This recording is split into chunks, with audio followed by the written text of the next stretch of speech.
పుచ్చకాయని కొన్నాము. ఇప్పుడు మేము దీన్ని కట్ చేసి టేస్ట్ చేస్తున్నాం.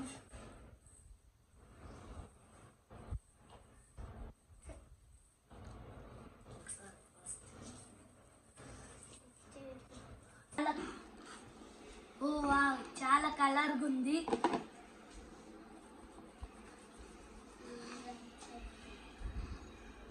కట్ చేద్దాం.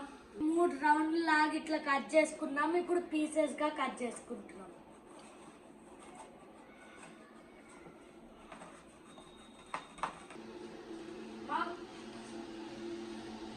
ఇప్పుడే మేము చిన్న చిన్న పీసెస్ గా కట్ చేసుకున్నాము.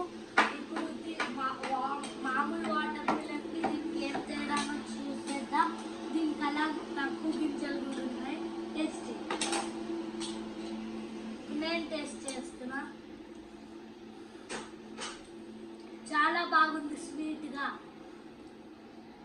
పుచ్చకాయ కన్నా దీనికి ఇది ఇంకా స్వీట్ గా ఉంది. అలాగే దీంట్లో గింజలు కూడా తక్కువ ఉన్నాయి. Thank you for watching my video.